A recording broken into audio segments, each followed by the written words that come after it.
The sun is shining, the birds are chirping, the bacon is sizzling. Welcome to the Daily Swole.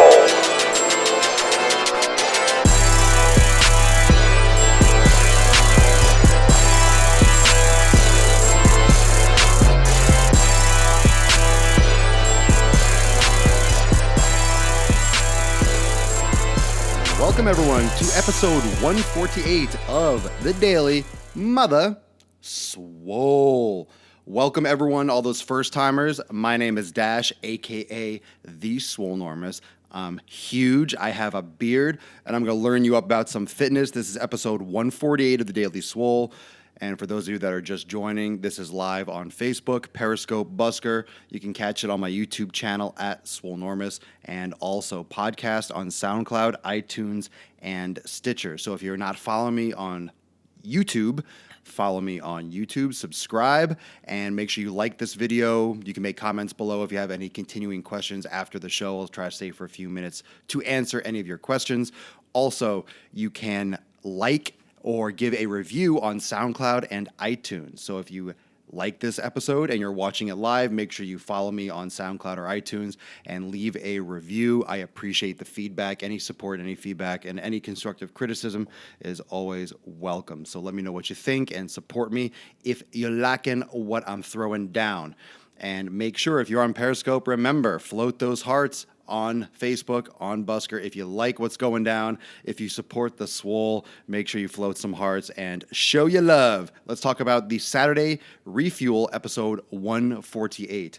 So you go through your week, you have your week plan, and most of us, and I talk about every day being the same, you'll have your week schedule, okay? So you have generally, most people aren't going to do just day after day. They're going to look at the week on Monday through Sunday because certain things are going to happen Monday through Friday, certain things are going to happen on Saturday or Sunday. That's different. It's the classic American way of looking at things, the week. The 7-day schedule, Monday through Sunday. So once you get towards Saturday, your, quote, week is over. It's the weekend, even though it's just another day and it's really no different, but your schedule might change. So what can you do on a Saturday? And I want you to try to think about this a little bit differently. I want you to think about Saturday a little bit more like a Sunday. Let's make Saturday more like a Sunday. And what I mean by that is on Sunday, a lot of times you'll maybe have some time to reflect. You'll set up your schedule for the week. You'll do your meal preparation. You'll make your meal for the week or your meals for the week. And you kind of do all your weekly planning for workouts, who's going to pick up the kids on what day, blah, blah, blah. You kind of set up your week on Sunday. What I want you to do is to start doing this type of thing on Saturday. And for one reason, doing it on a Saturday is going to throw Saturday off a little bit.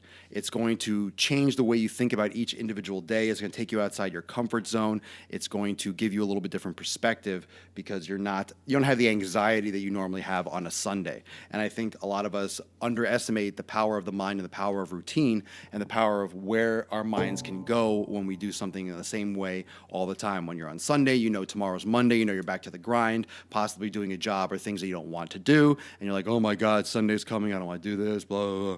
And you kind of have this negative connotation with Sunday, and you might have a little bit more stress associated with your schedule preparation. So I want you to think about this kind of stuff on Saturday because it gives you a little extra buffer time to reflect.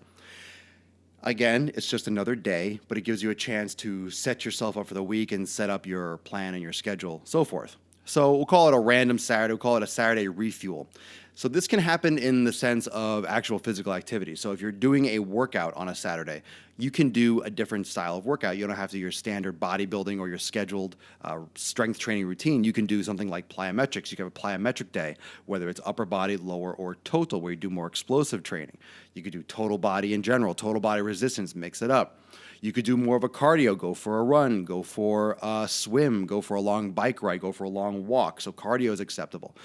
You could do something, like I said, swimming, biking. You could do yoga. Yoga is great any day, but yoga is also great in replacement, or instead of doing some weights, you're like, oh, I'm going to do yoga today. I'm going to take some time off. I'm going to back off a little bit. That's fine as well. Also, you can do a stretching or a foam roll day. A little bit of both, where you just focus on recovery, focus on self-massage, focus on breaking up some of those adhesions and repairing the body. That's what I've been doing a lot more lately, trying to make that more of a daily routine where I spend focused time less on strength training and more on recovery and foam rolling and self-massage. Super, super, super, super important. Another one could just be to simply relax. Could just be to simply relax, where you hang out and have a complete off day where you completely reset. Now, this is all these options depend. All these options depend on what your mentality is, what your approach has been thus far. If you've been slacking thus far, you don't deserve a relaxation day. You don't deserve a refuel if you haven't even used your fuel. So if you've been slacking and haven't put in the time during the week, you don't deserve a relaxation day. You don't deserve an off day. Just because the calendar says Saturday and you don't have your normal routine doesn't mean you earned a chance to completely slack off. That is just making an excuse, and that is just feeling entitled. And if you're the type of person that's complaining, if you're the type of person that's complaining because you're not getting results, because you're not getting the end point or the feedback that you want from your effort, and you're not putting the effort in, then screw you. You don't deserve it. You don't deserve that kind of feedback. You don't deserve that kind of response. You don't deserve that kind of, that treat. You don't get a treat. You don't get a reward. You don't get a trophy. You don't get a medal. You don't get a fucking ribbon if you haven't put the time into it. So you don't get reward for participation in life. Okay, just because you're here, just because you're on earth, just because you're like, oh, I go to the gym sometimes, or I want to get in shape, doesn't earn you any sort of right to actually get results. You have to put the time in, and you have to work. And if you're not getting the results, you have to work harder. And if you're not getting the results, you have to change what you're working on. And if you're not getting the results, you have to change it again. And if you're not getting results, you have to be more consistent. And if you're not getting results, you have to be more strict. You have to keep on taking it to the next level, because you're not guaranteed anything. You're not guaranteed anything. You're not entitled to anything. So you have to put the work into it. If you're not doing it during the week, I personally am sick and tired of this entitled attitude. This entitled attitude that people think just because they work out, or they say they work out, or they have a gym bag, or they have a gym membership, that they're entitled to get in shape. They come on here on Facebook or on Periscope, and they'll message me on Snap. Hey, I'm trying to lose weight. How do I do that? What's the best way to lose weight? What do you think? Get off your fucking ass and start moving. No one in this world is that stupid. You're just lazy. You're lazy, and you're asking lazy questions. Those of you that ask me good questions, I give good answers, because I know you're putting time into it. If you're asking me a specific question, it means you're trying certain things, and you're learning certain things, and you're asking me questions to get better. I understand that. I'm an expert, and I'm here to help you get those shortcuts and help you get there quicker than maybe I could myself or you could on your own. That's fine. That's what I'm here for. But what you need from yourself, not just what I need from you, I don't need anything from you. You need for yourself is you need to put some effort into it. And just asking, how do I get abs? That's laziness. How do I get abs? I didn't see your other question. I'm just using that as an example. How do I get abs? By putting some effort into it and doing some homework and doing some work and seeing what works. Here's the thing with any kind of information, and this isn't a bad thing. This is a positive. I'm coming from a positive place. When you try things, you find what works. You can read all you want in a book. You could read books all day long. You're not going to have a six-pack. You can read. You can talk to me. I could FaceTime you for 17 hours straight, and you're not going to have a six-pack. It doesn't matter what I say. You have to try it. If you try it and it works, then boom, guess what? You did it. You're not going to get a six-pack until you apply something. If you apply something and it doesn't work, then guess what? Check it off the list. That doesn't work. Do something else. Literally, that's what happens. That's what fitness is. Try something for a couple weeks. I don't see progress. Do something else. I'm doing it 3 days a week. Do you think 6 days a week is good? Maybe. Try it. How do I know? Maybe you like doing 6 days a week. You see great results. Then do it 6 days a week. 3 days a week feels like too much. Then for you, it probably is. Then do less. Do you still get results? Then you have to find what works.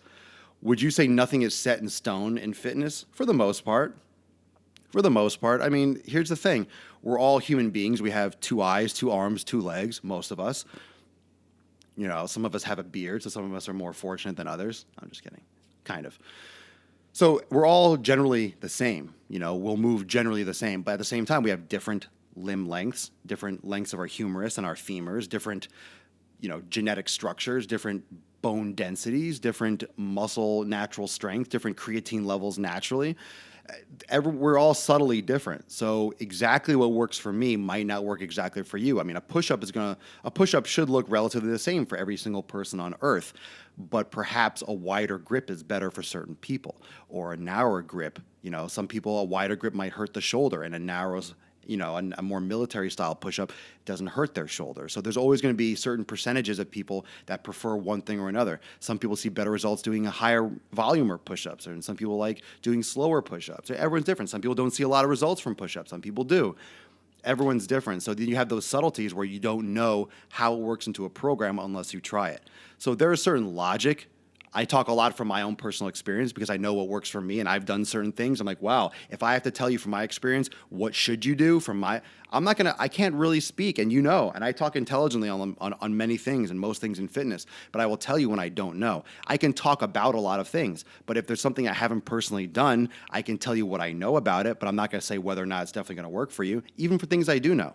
Even for things that I do know, because I can do it and it works great for me. And I will tell you, this is what I did. I saw great results.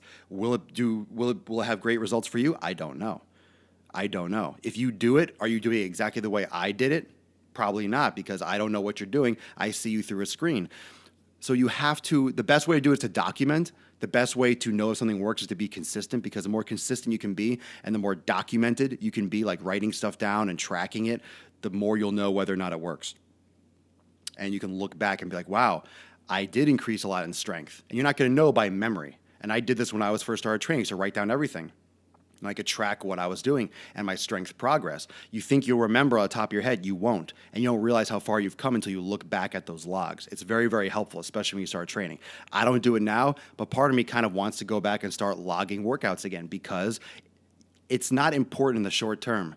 It means nothing in the short term. I'll do it now. I'll be like, okay, you're writing it down. But in 6 months, when you look back at those workouts, you realize how little you remember and how interesting it is to look back and see your progress or see what you did and see what you've been doing. It matters after time. At the moment, you're like, oh, I'm writing down how many reps I did, whatever. This isn't important. I'm not going to remember this. I'll remember this. First off, you won't remember it. And it's very useful when you look back at it over a longer period of time. So I encourage you, if you're really getting into fitness and you want to take a closer look at things, to write down and document what exercise you did, how many repetitions. Try to keep, at an average. If you're not really exactly counting, you could say more than 12, or, try to do as many as you can, but have a general idea of how many repetitions you're doing or what weight you're using. What time you worked out, what you ate during the day. The more detail you can give, the more interesting it is to look back, and the better you are able to be consistent and change things in the future. If you don't know what you did, how can you change it? Do you know what I'm saying? How can you change it accurately? You might not be changing it enough to see a change. So if I was doing X for so long, I could see I did this consistently for a long period of time. Let me try Y. But if you don't really remember exactly what you did, how can you say that, I'm going to add this. This is going to be different. Maybe not enough. There's no way to quantify it. You don't know exactly what you did, in terms of an exercise or a different style routine, that your days blur one into the next. Everyone always thinks they'll remember more than they will. You think back like, I'll remember what I did next week. You're not going to. It's not important, nor do you want to. Don't take up brain space with that kind of bullshit. Write it down, forget it. If you want to look, you look in the book and like, okay, it's there. Don't waste memory. Don't waste brain hard drive space on stupid things like, what'd you do in the workout last week? No, write it down, then you don't have to think about it. You can just look, that's what I did. Well, I don't really remember doing that. Well, you wrote it down, so you did it. It's common sense, but it's like experience common sense. Once you realize that's how your body works and that's how the brain works, it makes things a lot easier. And actually talking about this right now makes me want to write stuff down, even if it definitely helps. It definitely helps. And it's something that I haven't done in a long time, but I used to. And I keep thinking about it, and I might actually get back into it, even though I'm not trying to, let's say, get certain amounts stronger, but it's good to write stuff down. And I don't like using my phone to write stuff down. That's not the same. I like using a pen. I like writing stuff down on like one of those composition books. And it's really simple. Just for a long time, I got, disenchanted with writing stuff down. But I'm thinking about getting back into it. A little gym diary, a little gym log. You take one of those little, those little composition books, the little mini ones. It doesn't have to be a big one. Just a little one with a cheap pen, throw in your bag. You don't even have to plan it ahead of time. It doesn't mean you have to plan ahead of time. You just write down like, what am I doing today? Incline bench? Okay, incline, 135, and you do a set. 2 sets, warm up. Just little notes, little notes. Then you can look back, you write the date, you can flip back, what did I do in this date? Oh, okay, cool. I hurt my shoulders bother me. What did I do last week? It could have been those curls. Yeah, I kind of remember I haven't done flies in a while. It could have been those flies. I remember that one rep. It kind of jogs your memory. You might not remember the Swole journals. Yeah, you might not remember off the top of your head, but once you look at it, you ever look at a picture from when you were younger? Like you look at a picture and you were playing baseball or like with your friends, you're like, oh my God. And once you see the picture, you remember the day. You're like, oh, I remember that. But you wouldn't remember that naturally on your own. It's interesting how the brain works. You'll look at that picture, and then all of a sudden you have all these memories associated with it. Yeah, I remember being there. You remember this. Oh, that's when we went here. And then, oh, yeah. Otherwise, that memory would have been lost to you. Like it jogs your memory, literally. You wouldn't have ever pulled up that day in your mind, but when you see the picture, it reminds you. So that's actually important. It can help you have a lot of insight into injuries or things that bother you or things that worked or didn't work because you'll remember that workout. Oh, I remember doing that, and so forth. Right? Totally. And I'll tell you one thing. I don't remember every single daily swole. I have to look every single time I load this thing up to see what number it is the day before because I forget what number or what I do last time. Oh, we did this. It's 2 episodes ago. Seems like 2 weeks ago. I look, I'm like, God, I barely remember. When I did the 100-episode compilation video, I was going through the earlier ones. It seems like another world, another life, I swear. I watch those episodes. I barely even remember. There were different angles for the camera that I look back. I'm like, oh my God, I remember when I had the camera there and I was standing facing a different direction. I completely forgot I did that. And that was like 3 months ago. I mean, it's mind-blowing what your body just forgets. Like what's not really important, you just kind of keep on going, and then you look back, oh my God, I forgot I did that. So it's actually pretty important. It's great to document. It's great to look back. So thank you so much for joining me for episode 148 of The Daily Mother Swole. I got some cool announcements, so stay tuned for a couple minutes after. I'll let everyone know what's going on, so cool stuff. Remember, you can catch us live every day at 12 noon Eastern Time on Facebook, Periscope, Busker. Follow me, subscribe to my YouTube channel at Swolenormous. And also, if you like this, make sure you like the video on YouTube. Even if you watched it live, like the video on YouTube. Sign on to SoundCloud. Give me a like on SoundCloud. Leave a comment. Like it on iTunes. Give me stars. Give me 1 star if you didn't like it. If I didn't do well, give me 5 stars if you loved it. Just give me some reps. I appreciate the feedback and the support all the time for the Daily Swole. See you tomorrow at 12 noon Eastern Time for episode 149. Peace out. Enjoy your Saturday refuel.